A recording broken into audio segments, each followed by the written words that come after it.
আরে বেটা আইতাছে, ক ক তুই ক। তুই ক, আমার শরম লাগে। আরে বেটা আমি কেমনে কমু, আমার তো শরম লাগে, তুই ক। আরে বেটা তুই ক, কস না কেয়া? আরে বেটা তুই ক, কিছু হইব না। আরে বুঝতাছি না, লোক দুইটা কি বিষয় নিয়ে তর্কাতর্কি করতেছে। কাছে যায় বিষয়টা শুনি। ভাই কিছু বলবেন আপনারা? যদি বলার থাকে বলতে পারেন।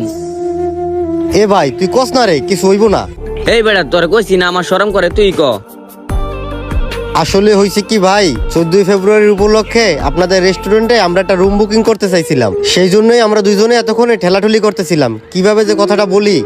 যদি আপনি কিছু মনে করেন এর জন্য আর কি।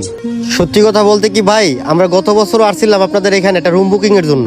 আসার পরে শুনলাম 14 ফেব্রুয়ারি নাকি আপনাদের রেস্টুরেন্টটা বন্ধ থাকবে, সেই জন্য তখন আর আমাদের রুম নেওয়া হয় নাই।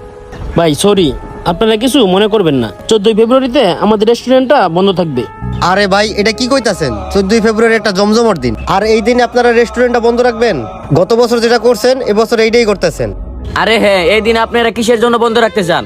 তাহলে শুনেন কিসের জন্য বন্ধ রাখি। ভাই 14 ফেব্রুয়ারি একটা খারাপ দিবস, আর আমি জেনে শুনে কেন এই জিনিসটা প্রচার করব তার ভিতরে আবার কথা আছে। 14 ফেব্রুয়ারি পবিত্র জুম্মার দিন, সাথে আবার শব বরাত। আমরা চাচ্ছি না এই দিনটাতে আমরা ব্যবহার করি, মানুষ এসে আমাদের রেস্টুরেন্টে নোংরামি করুক এবং নোংরামি করার সুযোগ পাক। এই জন্যই আমাদের বস বলেছে 14 ফেব্রুয়ারিতে আমাদের রেস্টুরেন্ট বন্ধ থাকিবে।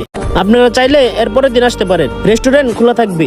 ভাই আপনারা যদি আমাদের এখানে রুম নিতে চান তাহলে 14 ফেব্রুয়ারির পরে আসতে হবে। ঠিক আছে ভাই?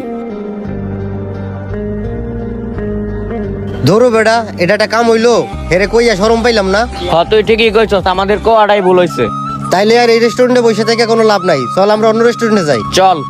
আমি সবার উদ্দেশ্যে একটা কথাই বলতে চাই, 14 ফেব্রুয়ারি আমাদের জন্য নয়। আমি প্রত্যেকটা মা বাবার উদ্দেশ্যে একটা কথা বলতে চাই, আপনাদের নিজ দায়িত্বে আপনাদের সন্তানকে চোখে চোখে রাখুন। ভিডিওটি দেখার জন্য সবাইকে অসংখ্য ধন্যবাদ।